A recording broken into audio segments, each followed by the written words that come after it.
안녕하십니까? 하나님의 말씀이 나의 하루에 임재하는 시간 하나임입니다. 오늘부터 매일 저녁 9시 함께 말씀을 묵상하고 하나님의 임재를 경험하는 귀한 시간이 되었으면 좋겠습니다. 묵상을 마치시고 댓글란에 묵상 완료했습니다 라고 간단히 적용도 곁들여서 댓글 달아주시고 매일매일 정한 시간 함께 말씀을 묵상해 나아가는 우리 중고등부 되었으면 좋겠습니다. 오늘은 마태복음 1장입니다. 우리 다같이 성경을 펴서 천천히 한 목소리로 따라 읽도록 하겠습니다. 아브라함과 다윗의 자손 예수 그리스도의 계보라.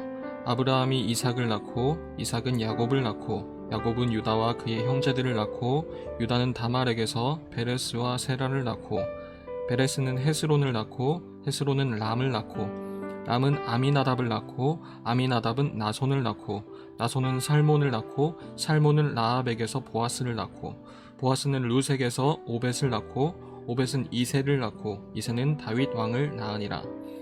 다윗은 우리아의 아내에게서 솔로몬을 낳고 솔로몬은 르호보암을 낳고 르호보암은 아비야를 낳고 아비야는 아사를 낳고 아사는 여호사밧을 낳고 여호사밧은 요람을 낳고 요람은 우시야를 낳고 우시야는 요담을 낳고 요담은 아하스를 낳고 아하스는 히스기야를 낳고 히스기야는 므낫세를 낳고 므낫세는 아몬을 낳고 아몬은 요시야를 낳고 바벨론으로 사로잡혀갈 때에 요시야는 여고냐와 그의 형제들을 낳으니라.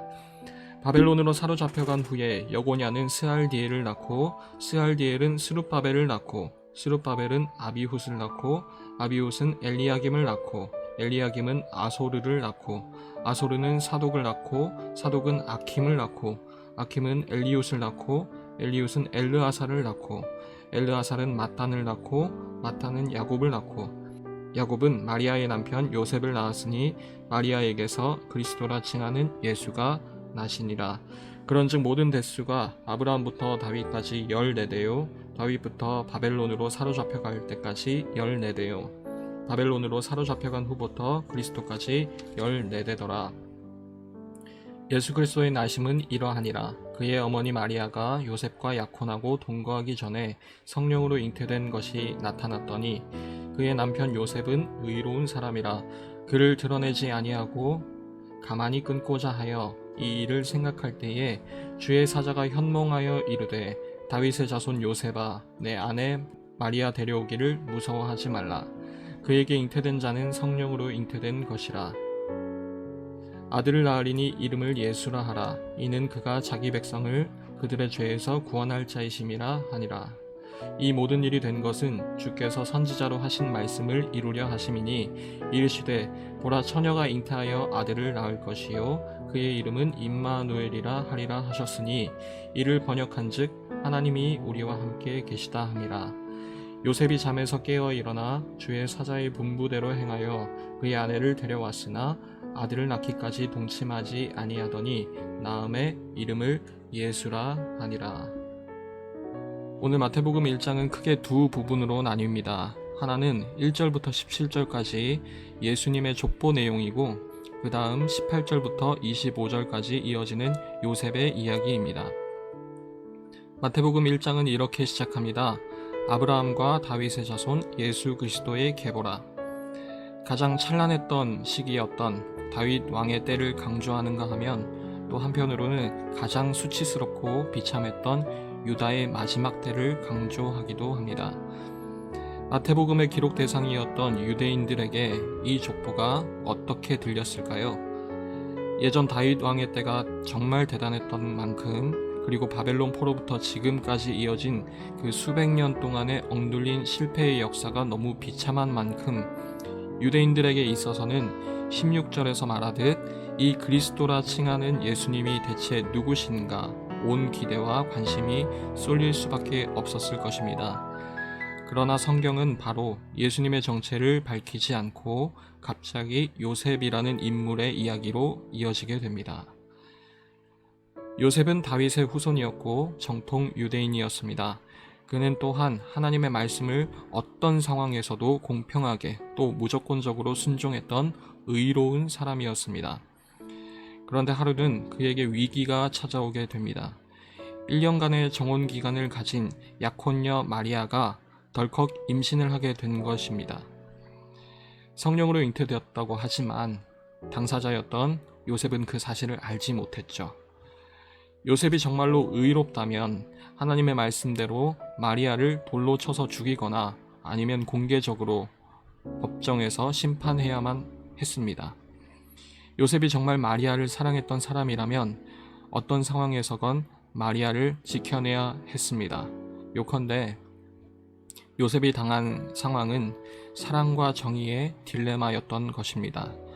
마리아를 지키게 되면 그는 하나님의 말씀을 지키지 않는 불의한 사람이 되는 것이고, 반대로 말씀대로 행동하면 그는 사랑하는 마리아를 잃게 되는 것입니다. 어느 쪽을 택하든 요셉은 실패자가 될 수밖에 없었습니다. 그때부터 그는 수많은 고민을 하게 됩니다. 조금이라도 더 나은 선택, 더 행복한 선택을 하기 위하여서 죽을 만큼 괴로워하게 됩니다. 이 모습을 우리 20절에서는 이 일을 생각할 때라고 표현하고 있는데, 이 단어는 분노라는 어근을 가진 말에서 파생된 단어입니다. 그만큼 요셉은 속이 뒤집혀서 어쩔 줄 몰라 하는 그런 괴로운 모습을 나타내고 있는 것입니다. 고민하면 고민할수록 해결책은 보이지 않고 오히려 처절하게 자신의 무기력함과 무능력함 그리고 비참함 속에서 괴로워할 수밖에 없었습니다. 그렇게 아무것도 할 수 없는 최악의 타이밍에 드디어 예수님의 이름이 선포되는 것입니다. 그분은 21절에서 말하듯 자기 백성을 그들의 죄에서 구원할 분이셨습니다. 빗나가다 라는 의미를 가진 이 죄, 어떤 선택을 해도 행복으로부터 빗나가기만 하는 최악의 딜레마에 빠진 요셉에게, 아니 유대인들에게 예수님은 그 문제를 말끔히 씻어주기 위해서 이 땅에 오셨습니다. 그분은 십자가를 통해 사랑과 정의를 모두 해결하시면서 우리의 구원자가 되어 주셨습니다. 그분은 또한 23절에서 말하듯 임마누엘 하나님이십니다. 마태복음의 시작과 끝은 모두 이 임마누엘로 연결됩니다. 예수님은 이 땅에 오신 그 시작부터 세상 끝날까지 조금도 쉬지 않고 우리와 영원토록 함께 하시는 분이십니다. 우리가 믿는 이 예수님의 이름이 비참한 요셉에게 유일한 정답이 되었듯이 유대인들에게도 또한 오늘날 우리에게도 동일하게 유일한 정답이 되어주실 것입니다. 오늘 이 시대를 살아가는 우리 모두에게 예수님의 이름만이 정답이 되길 기도했으면 좋겠습니다. 이사야 선지자를 통하여서 하나님은 우리에게 이렇게 약속하셨습니다. 내가 택한 나의 종 그는 상한 갈대를 꺾지 아니하며 꺼져가는 등불을 끄지 아니하고 진실로 정의를 시행할 것이라고 말입니다. 오늘날 이 시대를 마주하며 마치 상한 갈대처럼, 마치 꺼져가는 등불과 같이 어떤 것도 자신 있게 외칠 수 없고 선택할 수 없는 힘없는 우리의 모습을 마주합니다. 그러나 우리가 믿는 예수 그리스도는 우리를 버리지 않으시고 놓치지 않으시며 우리가 아무리 애써도 해결할 수 없었던 참 사랑과 참된 정의를 이루시는 분이십니다. 오늘 하루 예수님을 묵상하고 주님께 감사하며 하루를 마무리하는 중고등부가 되길 소망합니다.